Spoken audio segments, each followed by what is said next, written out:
Dumbbell shoulder press. Watch what I'm doing through the form guide. The 3 most important things to look at. You can see at the bottom of the exercise. My arms are nice and parallel when I'm pushing up. I'm finishing in a triangle motion, so those dumbbells are coming together at the top. My knees are slightly bent, and there's no movement in my hips. Side dumbbell upright row. They might be a little different to what you've seen in the past. I'm doing these upright rows with a neutral grip. Basically, what's happening is, the dumbbell is starting beside me, and I'm pulling all the way up. The dumbbells are just running up my ribs now.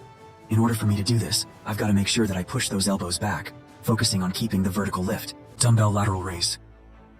You can see that I'm starting on the side of my body, and want to make sure I'm staying nice and strict on the movement I'm lifting, all the way to a horizontal line, so that I've got a straight line from one hand, all the way to the other at the top of the exercise, and then you want to make sure that your palm is always facing down, and that we hit that lateral head, nice and effectively.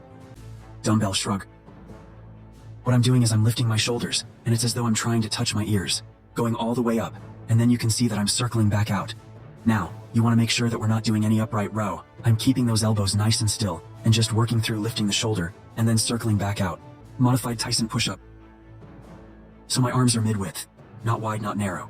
You can see I'm bending my knees at the bottom, dropping down, and then pushing into what looks like a downward dog stretch all the way down, all the way up.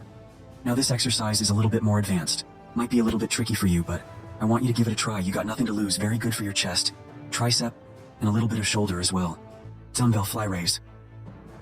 I'm starting really wide with the arms and my palms facing forward, so we don't want any adjustment there. Lifting in a triangle motion, so you can see I'm closing and lifting up all at the same time, and then going back wide at the end of it. Make sure there's no momentum through your hips. Dumbbell obliques tilt. I'm basically starting with a wide stance, and I'm making sure that my knees are nice and straight this time. I'm tilting to the side, making sure that you're not tilting behind you, because we don't want to put any pressure on our back, and making sure that I'm not pushing my hips out. I'm trying to keep my hips nice and centered and just focus on that tilt the whole time. Dumbbell ankle tap. These are crunches for your obliques, the muscles underneath your love handles. So very important to keep your lower back pinned against the floor. We're tilting to the side and creating a small letter C. That's basically what we're trying to do. I'm not crunching upwards. I'm staying nice and flat and just tilting to the sides now. Reverse dumbbell pullover.